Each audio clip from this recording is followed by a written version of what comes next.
예수님의 동생들은 형의 어리석음이 너무 안타까웠습니다. 절호의 기회를 다 망쳐버렸기 때문입니다. 오병이어의 기적은 6월절로부터 6개월이 지난 초막절이 되었는데도 그 시점에서 생각해도 정말 훌륭한 작품이었다라는 생각을 예수님의 동생들은 했습니다. 그 기적에 감격한 그 많은 사람들이 예수님을 왕으로 삼으려고 할 때에 못 이기는 척하고 왕이 됐으면 됐지, 왜 그것을 피했는지 못내 아쉬웠습니다. 그 아쉬움이 지나쳐 불만이 되고 때로는 모진 말을 하는 상황에까지 이르렀습니다. 도대체 형은 왜 사람들이 환호했던 그때에 사라져 버렸을까? 나중에 알고 보니까 무슨 중요한 일을 하러 간 것도 아니고 산에 혼자 올라갔다는데 어떻게 그런 한심한 일을 할 수 있을까? 거기까지는 그래도 괜찮다. 그 다음날 가버나움에 많은 사람들이 또다시 모였는데 하필이면 그때 그 사람들이 알아듣지도 못하는 어려운 얘기, 따분한 얘기를 왜 그렇게 그토록 길게 집요하게 펼쳤을까? 이런 생각을 동생들이 한 것입니다. 그러니까 다 사람들이 떠나갔지. 근데 제자들의 얘기를 들어보니까 그 가버나움으로 오시는 그날 밤에 제자들이 타고 가던 배를 향해서 예수님이 무리를 걸어오셨다는데 그런 얘기 좀 섞어서 했으면 사람들이 안 떠날 거 아닌가? 아니면 사실인지 아닌지는 모르지만 허모씨처럼 공중부양이라도 좀 이렇게 해보면서 그렇게 얘기를 진행했더라면 이런 참담한 결과는 나오지 않았을 텐데, 이런 생각으로 가득 차 있었던 거예요. 한 6개월을 가득 차 있었습니다. 그러다가 초막절이 이제 가까워오면서 과거는 그렇다고 치고 지금이 어떤 때인데 이 갈릴리 촌구석에 그대로 눌러앉아 있는 것인가 하는 불만이 생겼어요. 100만 명, 200만 명이 세계 각처에서 몰려드는 초막절 예루살렘에, 그 예루살렘에 가서 그 기회를 살려야 할 텐데 도대체 뭘 하고 있는 거야? 형은 뭘 하고 있는 거야? 이런 생각을 한 것입니다. 이런 마음으로 예수님의 동생들이 한 말이 3절과 4절입니다. 3절과 4절을 한번 같이 읽겠습니다. 3절과 4절 같이 읽습니다. 그 형제들이 예수께 이르되 당신이 행하는 이 일을 제자들도 보게 여기를 떠나 유대로 가소서. 스스로 나타나기를 구하면서 묻혀서 일하는 사람이 없나니 이 일을 행하려 하거든 자신을 세상에 나타내소서 하니. 예수님의 동생들은 예수님이 초막절을 지키고자 예루살렘을 향해서 오는 순례자들의 대집단과 함께 초막절에 예루살렘으로 들어가기를 바랬던 것입니다. 예수님의 동생들은 이런 상상을 한 것 같아요. 아, 내 형, 우리 형이 로마의 개선 장군처럼 그 승리에 입장하듯이 그렇게 예루살렘 성에 입성했으면 좋겠다. 수많은 순례자들을 거느리시고 맨 앞장서서 환호를 받으면서 그렇게 입성했으면 좋겠다. 그런 생각을 한 거예요. 그거 그렇게 어려운 일 아니다. 순례자들과 함께 갈릴리에서 예루살렘을 향해서 갈 때 사람들이 좀 많이 모이는 그 시점을 타서 간단한 기적 한두 개만 보여줘도, 두 개도 필요 없다, 한 가지만 보여줘도 순례자들이 따를 것이다. 여러 특별한 기적보다도 가나의 혼인잔치에서 보여줬던 그런 기적, 물을 포도주로 만든 그런 기적 하나만 보여줘도 순례자들이 형을 떠받들 것이다. 그러면 자연스럽게 형이 순례의 행렬 선두에 서게 될 것이고, 그렇게 환호 속에서 왁자지껄하게 예루살렘에 입성하면 예루살렘의 종교 지도자, 정치 지도자들이 주목하게 될 것이다.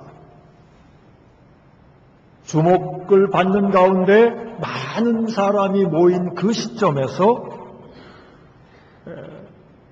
오병이어, 큰 기적, 여러 개도 말고 한 번 오병이어와 같은, 더도 말고 오병이어 기적과 같은 그런 기적을 하나만 행한다면 예루살렘에 모인 그 많은 사람들의 뜨거운 환영을 받게 될 것이다.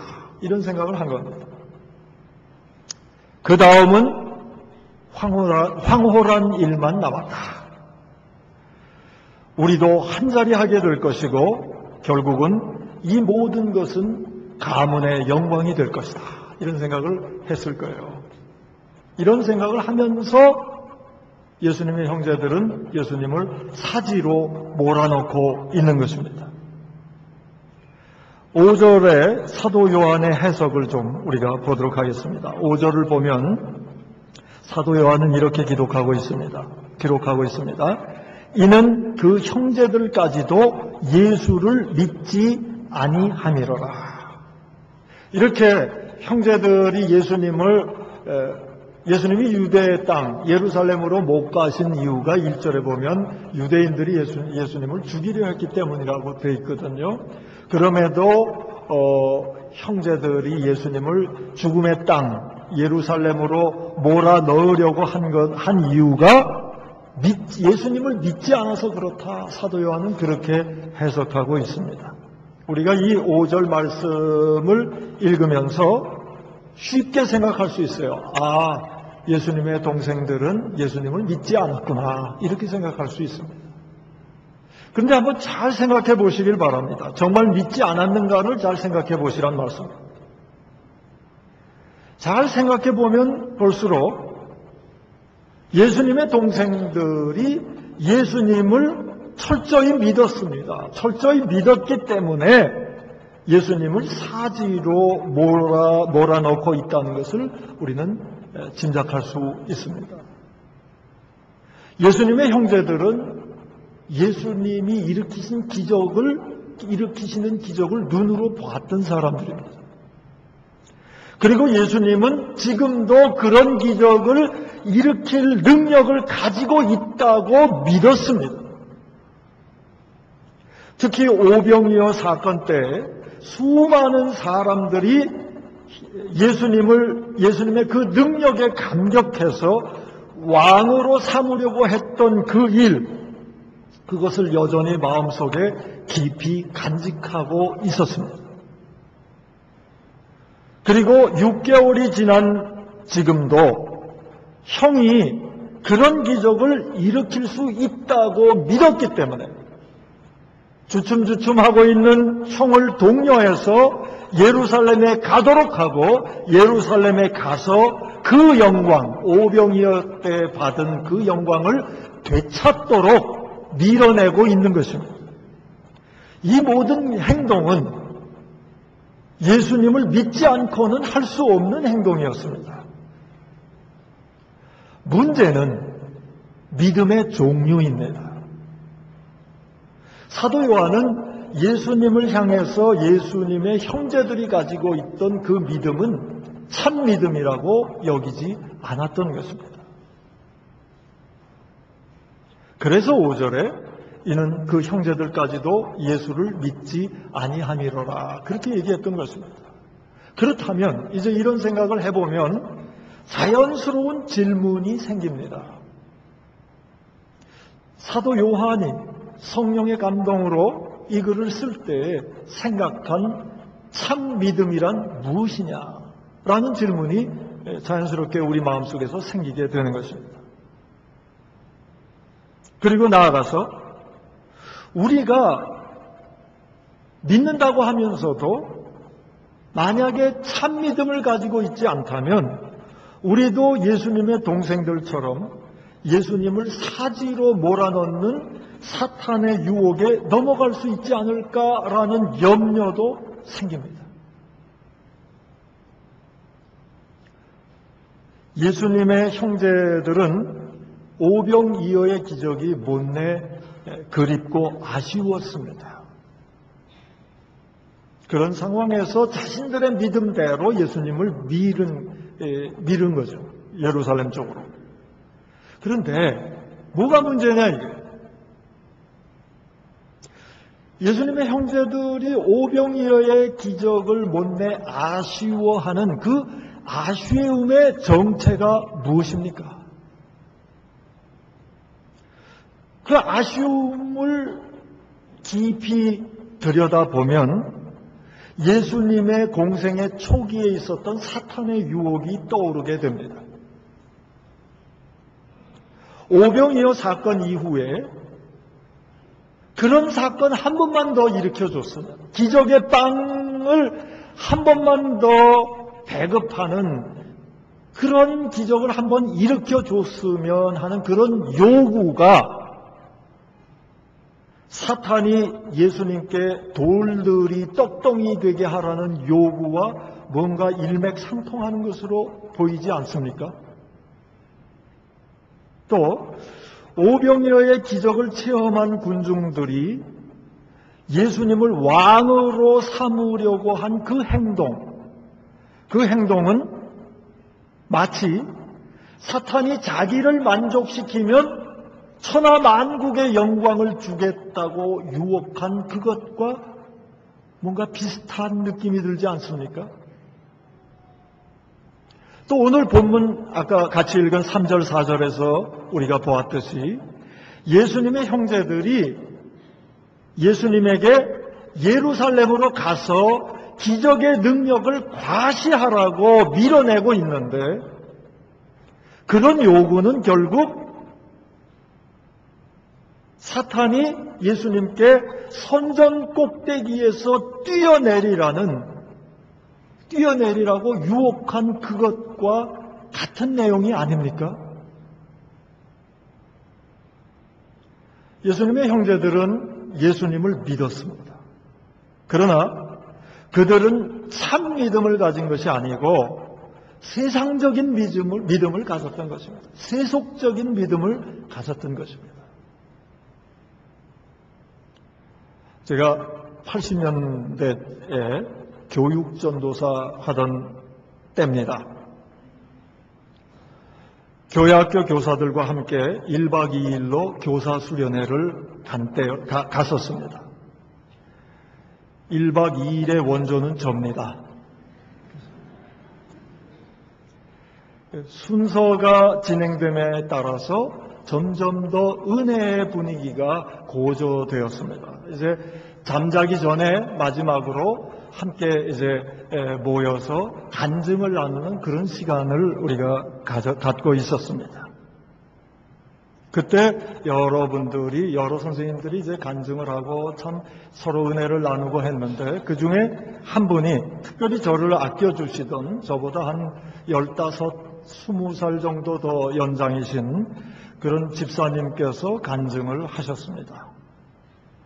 그분은 모태신앙이었다 그래요. 그런데 대학에 입학하면서부터 반발감이 생겨서 교회를 안 나가고 신앙생활을 멈췄다고 합니다. 하나님을 거부하고 노골적으로 거부하고 그래서 부모님들의 속을 무척이나 썩였다는 그런 고백을 하셨는데, 이제 대학을 졸업하고 직장을 다니면서 고향 땅에 갈 일이 있어서 부모님을 차로 모시고 자기가 운전을 하고 다녀왔다 그럽니다. 근데 이제 방문하고 돌아오는 길이었는데 차가 전복되는 큰 사고를 만났습니다.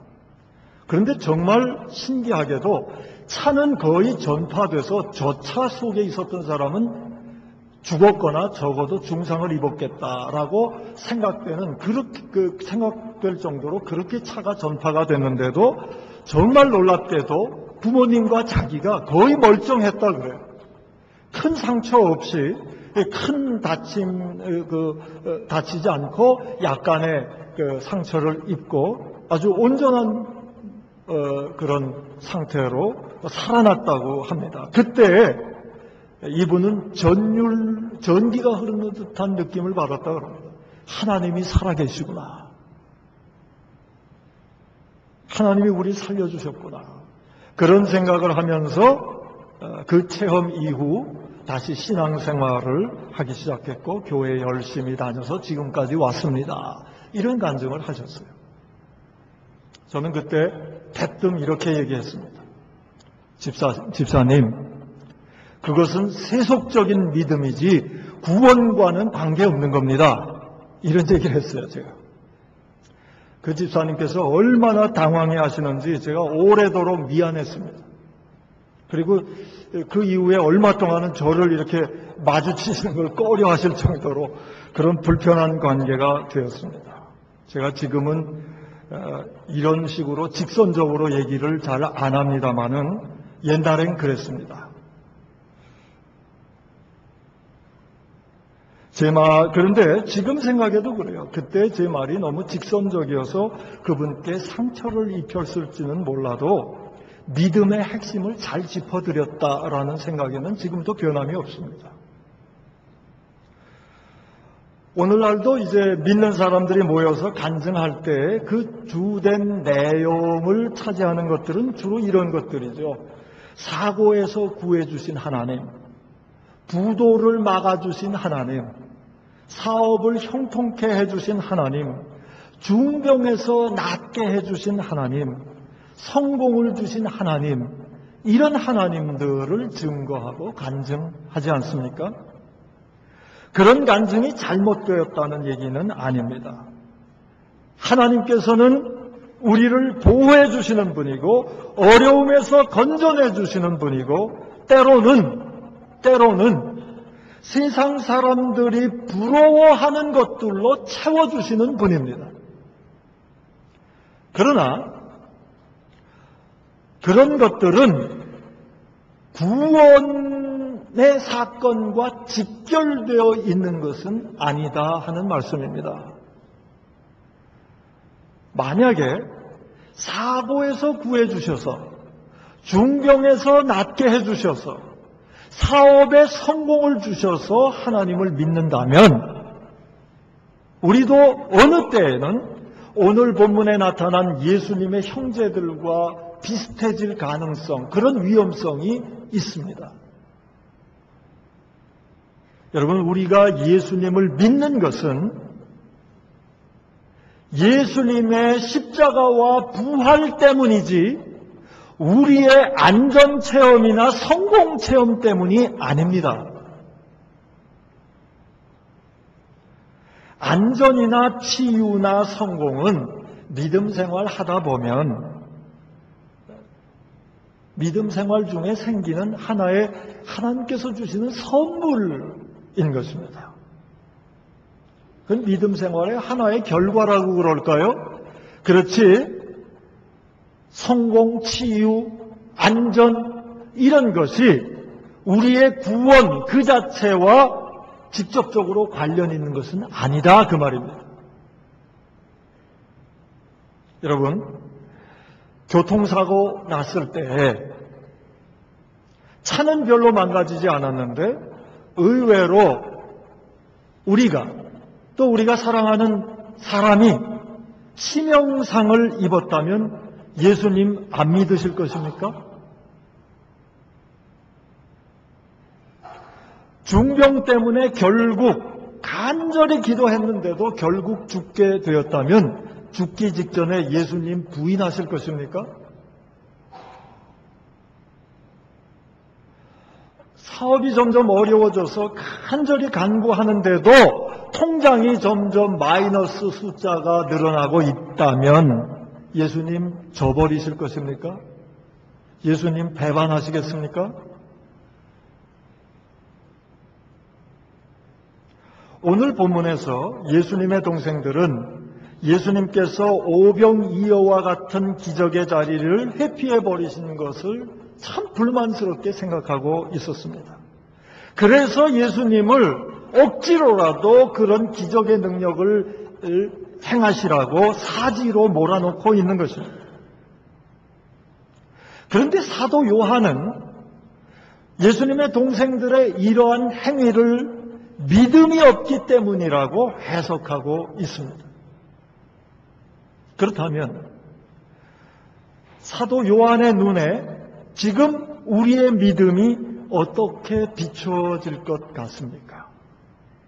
이것이 오늘 본문을 통해서 우리에게 주시는 하나님의 도전입니다. 하나님 눈에 우리의 믿음이 어떻게 보이겠느냐 하는 것입니다. 이런 도전은 별로 생각하고 싶지 않은 도전입니다. 그리고 별로 기분이 좋지 않은 도전입니다. 그러나 참 믿음에 대한 궁극적인 도전이기 때문에 이 도전을 회피하지 않고 이 도전을 정면으로 맞이하면서 참 믿음을 소유하게 될 때, 그때에는 세상이 넘볼 수 없는 사람이 될 것이고 세상이 줄 수 없는 하늘의 보화를 누리는 사람이 될 것입니다. 그렇기 때문에 우리가 이 도전을 피해가면 안 됩니다. 참 믿음이 무엇입니까? 나는 과연 참 믿음을 가졌느냐? 제가 최근 들어서 구역장님들께 간증을 간증 시간을 시작하실 때 이러이러한 내용을 좀 추가해 주십시오. 그렇게 부탁을 하고 있습니다. 우리 구역 공부를 시작할 때 공부 시작하기 전에 한 분이나 두 분 정도 간증을 쉐어링하는 시간을 늘 갖도록 그렇게 권유하고 있는데요. 우리 구역장님들은 외우고 계세요? 제가 간증을 시작할 때 이런 말로 시작해달라고 3, 4년 전부터, 한 4, 5년 전부터 제가 얘기하고 있어요. 여러분, 지난 한 주간 하나님께서 우리와 함께 하셨다는 것을 느끼신 것이 있으면 서로 좀 얘기해 주세요. 이렇게 이제 간증을 시작하죠. 그러면은 보통 이제 우리 구역장 모임 때도, 구역 지도자 모임 때도 공부로 들어가기 전에 그런 시간을 한두 분께 기회를 드립니다. 그러면 보통은 감동스러운 얘기, 또 좋은 결과를 가져온 얘기, 그리고 성공한 얘기, 행복을 찾았던 얘기, 이런 얘기들을 서로 나누고 그런 얘기를 듣고 서로 격려를 받고 합니다. 이제 이거를 한 수년 해왔는데 제가 한 반년 전부터 그거에 플러스 이거 하나 더 해주세요. 그렇게 부탁하는 게 있어요. 구역에서 하시는지 모르겠어요. 저는 이렇게 부탁을 한 6개월 전부터 하고 있습니다. 간증 시간이 되면 이전에 하던 그런 거 플러스 이 말 한 번 더 해주세요. 무슨 얘기냐면 기분이 무척 상했는데 내 이 기분 나쁨 속에 하나님이 함께 하신 것을 느끼신 것 있으면 얘기해 주세요. 이런 말씀을 해달라고 부탁을 드려요. 또 어떻게 하다 보니까 내가 너무 창피한 일을 했는데 수치감에 사로잡혀서 얼굴이 빨개지고 나중에도 생각하면 부끄럽고 싫어지는 그런 상황이 있었는데 잘 생각해 보니까 그런 상황 속에 하나님이 계셨더라. 이런 것을 느끼신 게 있으면 그런 것들 좀 나눠주십사. 그렇게 격려를 하고 있습니다. 또 열심히 노력했지만 그리고 기도도 열심히 했지만 실패했을 때 그럼에도 그 실패한 자리에 하나님이 계셨다는 것을 느꼈다면 그런 것들을 좀 나눠주십사. 그렇게 간증 시간을 꾸며달라고 부탁을 드리고 있습니다. 이런 말씀을 드리는 이유는 우리가 좋은 일, 기쁜 일, 자랑스러운 일에 하나님이 함께 하셨다는 것과 더불어서 우리가 슬프고 때로는 창피하고 때로는 실패해서 우울하고 하던 그런 때에 내 마음의 상처가 깊고 했을 때에도 잘 생각해보고 느껴보면 하나님이 계셨다라는 것을 간증하게 될 때에 비로소 하나님을 사랑하는 자, 하나님을 믿는 자, 하나님의 부르심을 받은 자들에게는 비로소 정말 모든 것이 합력해서 선을 이룬다는 그 놀라운 신앙의 비밀에, 그 풍요로운 비밀의 세계에 우리가 들어갈 수 있기 때문입니다. 이런 믿음 생활의 풍요로운 장을 열기 위해서 그런 간증들, 부정적인 간증들, 그 부정적인 사건 속에 함께 하셨던 하나님을 서로 쉐어링하도록 그렇게 격려하고 있는 것입니다. 우리 교역자들이 모이면 여러 얘기합니다. 얼마 전에는 싱가포르 카지노 얘기를 했어요. 카지노 얘기 처음 시작할 때는 상당히 그래도 품위 있게 시작을 했습니다. 이 도덕 국가, 깨끗한 국가, 클린 국가인 싱가포르에 카지노가 생긴 것은 그건 길게 내다보면 큰 문제가 있는 것이다. 뭐 이렇게 시작을 했어요. 그러다가 나중에 어디로 흘러갔냐면, 그런데 도박의 맛은 어떤 것일까? 이렇게 흘러갔습니다. 그러자 이제 나름대로의 경험담, 또 예들을 얘기하세요. 옛날에 이런 일도 있었습니다 하면서 얘기하셨는데요. 광땡이 나와서 심장마비 일으켜서 죽은 분이 계시대요. 그런 분도 계시고, 또 그 패를 이렇게 조심스럽게 싹 펼쳐볼 때 그때 느끼는 스릴과 서스펜스는 딴 데서는 맛볼 수 없는 것이다. 뭐 이런 얘기도 나오고 여러 얘기를 했습니다. 그때 제가 좀 찬물 끼얹는 얘기를 했어요. 그냥 솔직하게 얘기를 했는데 아무래도 이 얘기를 하면은 좀 찬물 끼얹는 분위기가 될 거다 생각이 돼서 너무 물이 차지 않도록 제가 술 얘기를 곁들여서 그렇게 얘기를 했습니다. 나는 술을 무척 좋아했었다라는 얘기부터 시작을 했어요. 그래서 도박을 또 그런 게임을 좋아한 거가 뭐 큰 문제가 아니다라는 걸 이제 좀 완화시키기 위해서 얘기를 했는데, 제가 실제로 옛날에 술 좋아할 때는 통금 시절이 있던 시절에는 술을 마시다가 시계를 보면서 마시다가 막차 버스 놓치지 않기 위해서 한 1km, 2km를 뛰어서 그 종점까지 뛰어가고 했던 적이 한두 번이 아니었습니다. 그런가 하면 술에 대한 책들을 사다 놓고 심취해가지고 그것을 보면서 집에서 자작했던 적도 있고, 뭐 이제 그런 얘기를 하면서 제가 이렇게 얘기했어요. 그런데 도박은 아니더라. 난 도대체 도박이 왜 재미있는지 지금도 모르겠다. 이렇게 나름대로 오래 살았는데도 모르겠다. 제가 대학교 다닐 때는 마이티가 유행했어요. 교정 곳곳에 대학생들이 둘러앉으면 다 마이티하고 있었습니다. 저도 몇 번 참여해봤지만 정말 재미가 없더라고요. 저하고는 안 맞는 것 같아요. 그런 얘기를 이제 하니까 목사님 중에 한 분이 명답을 하셨습니다. 돈을 걸지 않아서 그래요. 그러시더라고요. 누가 이런 얘기 했다고는 얘기하지 않겠습니다. 여러분, 우리가 신앙생활 하는데 신앙생활에서 하나님의 감동이 자꾸 메말라 가십니까? 신앙생활을 하는데 자꾸 불만이 생기십니까? 여러 가지가 있을 것입니다. 그러나 가장 큰 이유가 무엇이냐 하면 신앙생활에 거는 게 없어서 그래요. 이 얘기하려고 도박 얘기한 겁니다.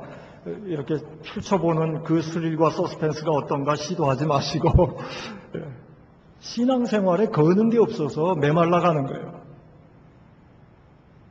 그저 개평 정도에 만족하고 개평 정도를 바라는 신앙생활을 할 때 그 신앙생활은 점점 메말라가게 되어 있습니다. 그렇게 살면 신앙생활이 따분해질 수밖에 없어요. 딴 데 자꾸 마음이 갈 수밖에 없어요. 여러분, 신앙생활 하면서 뭔가 좀 수고했을 때 남이 알아주는 거 원하는 건 인간의 본능이죠. 그러나 거기에 매이면 안 돼요. 남이 알아주는 거, 남이 인정해주는 거, 그거 신앙생활에서 보면 개평 정도 수준입니다. 때로는 거기에 그 개평의 신경을 너무 써가지고 신앙생활을 소홀히 하게 되는 것은 이 주객이 바뀐 거예요. 신앙생활에 걸어야 할 것을 걸지 않았기 때문에 그런 것입니다. 사랑하는 여러분, 사고를 당했을 때 보호받는 것은 누구나 가진 소원이죠. 그러나 사고에서 보호받는 것, 질병에서 치유받는 것, 역경 중에 있던 사업이 성공하는 것, 물론 중요합니다. 지금 혹시 그런 어려움 속에 계신 분에게는, 그런 분들은 실상 다른 사람들은 도저히 짐작할 수도 알 수도 없는 큰 고통 속에 있을 것이고, 그렇기 때문에 다른 사람들과는 다르게 절박하게 간절하게 하나님께 간구할 것입니다. 저는 불행인지 다행인지 큰 사고를 당해본 적이 없습니다. 그런가 하면 큰 질병에 걸려본 적도 없어요. 제가 사업을 해본 적도 없습니다. 그래서 그런 일로 말미암아 고통당하는 분들을 감히 제가 이해한다, 알 수 있다라고 얘기하지는 않습니다. 그런데 짐작은 할 수 있도록 하나님이 저에게 기회를 주셨어요. 저의 먼 친척이신데 이분이 사업을 하셨어요. 중소기업을 처음에 여셨는데 일취월장했습니다. 그래서 기업을 연 지 한 3년 만에 우수 중소기업 표창도 받고 그러셨어요. 그렇게 잘 발전하자 다른 회사를, 더 덩치가 큰 회사를 인수해서 더 크게 막 사업을 운영하셨어요. 그럴 때에 제가 이제 옛날에도 한번 이 얘기 드린 적이 있는데, 월요일에는 그 전체 직원들, 한 100여 명 되는 직원들을 위해서 제가 예배 인도하러 갔었고요. 토요일은 상담해주고 같이 놀아주러 이제 월요일과 토요일 산옥이라는 이름으로 매주 2번씩 간 적이 있습니다. 근데 저희 집은 종암동이에요. 그런데 그 회사는 둘 다 어디에 있었냐면 그 부천 약대동, 부천 못 미쳐서 약대동, 그 약대동에 제조하는 공장들 많이 있지 않습니까? 거기였어요. 그러면 이 아저씨께서 저를 이제 픽업하러 오세요. 종암동까지 픽업하러 오셔서 픽업해가지고 이제 아침에 약대동까지 가는데 긴 시간이죠. 일주일에 2번씩, 올 때는 이제 제가 혼자 차 타고 오지만 아침에 갈 때는 그 차 타고 가는데 그 긴 시간을 매주 2번씩 같이 가면서 얘기를 쭉 듣습니다. 그분이 제가 나이가 어렸지만은 사업 얘기, 고통 얘기, 이런 얘기들을 쭉 얘기해 주셨는데 저는 만약에 사업의 기회가 주어져도 전 사업 안 할 거다, 이런 생각이 들더라고요. 그 우수회사 표창까지 받고 그러는데도요, 그 100여 명의 생계를 책임진 자로서 어려운 일이 생겼을 때 그것을 막기 위해서 정말 피를 말리는 그런 노력을 하시는 것을 제가 한 2년 정도 매주 오고 가면서 알게 되었습니다. 그래서 조금은 짐작해요. 사업하는 분들이 어떤 스트레스를 받고 사시는가 조금은 짐작할 수 있어요. 또 이분이 지금은 별세하셨어요. 간암으로 이제 별세를 하셨는데, 간암에 걸린 상태에서 그 사업을 계속 유지하시면서 투병 생활하는 것을 제가 계속 지켜봤는데, 그런 중병에, 회복되지 못하는 중병에 걸린 분들의 심정을 조금은 짐작할 수 있습니다. 그럼에도 이 시간 제가 좀 직선적인 말씀을 드리고자 합니다. 사고에서 보호받는 것, 중병에서 치유되는 것, 어려웠던 사업에서 형통케 되는 것, 그런 거 다 신앙생활의 개평입니다. 그건 목적이 아닙니다. 언제까지 개평만 바라보고 살 것입니까? 어려운 상황이 될수록 우리는 정면승부를 해야 하는 것입니다. 신앙의 정면승부는 무엇입니까? 그것은 우리의 모든 것을, 생명까지도 그리스도의 십자가에 거는 것입니다. 상황이 불만족스러울수록, 상황이 고통스러울수록 그리스도의 십자가에만 모든 것을 거는 것이 신앙입니다. 참 믿음이 언제 시작하는가? 그것은 세상에 대해서 절망할 때 시작하는 거예요. 세상에 기대하던 것들이 다 끊어지고 이 세상엔 의지할 것이 없다는 것을 인정하게 될 때 그것이 은혜예요. 왜냐하면 참 믿음이 시작되는 곳이기 때문에요. 궁극적으로는 자기 자신에 대해서 철저히 절망하는 게 신앙의 시작입니다. 나로는 안 된다. 나는 안 되는 사람이야. 이것을 자기 자신에 대해서 철저히 절망하고 인정하는 것이 신앙의 시작이 되는 것입니다.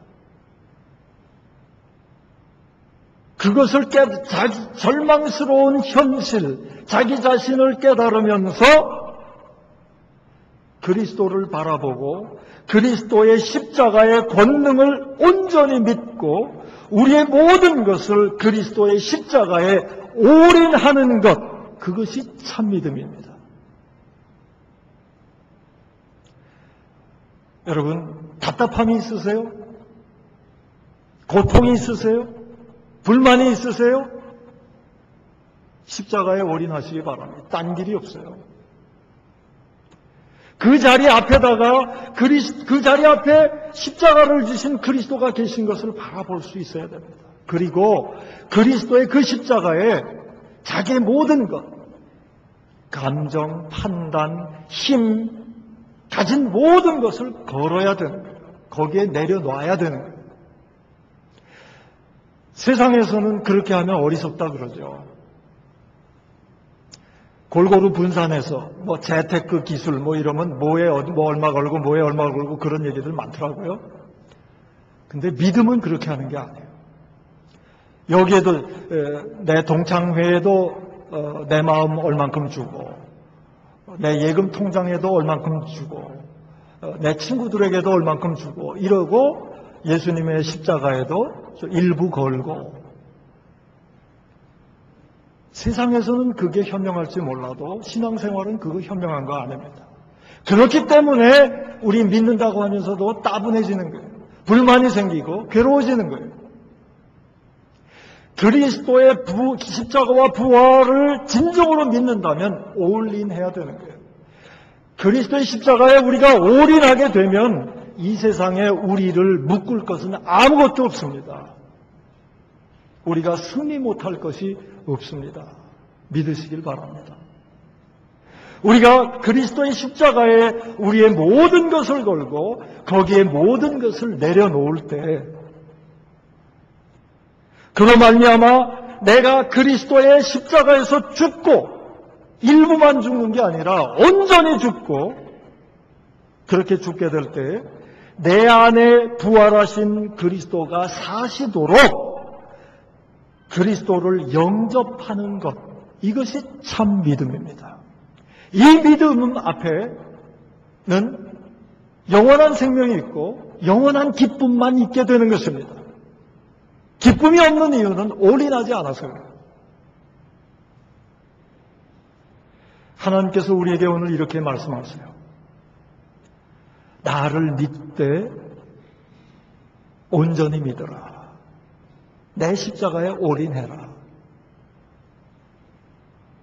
너희 생명을, 너희 가진 모든 것을 나의 십자가에 걸어라. 부활의 기쁨과 능력을 예비하였노라. 하나님의 말씀입니다. 여러분, 그리스도의 십자가에 올인함으로 바로 그곳에서 움터나오는 부활의 생명력을 누리실 수 있기를 축원합니다. 부활의 기쁨을 누리면서 이 땅을 승리해가는 저와 여러분 될 수 있기를 축원합니다. 기도하겠습니다.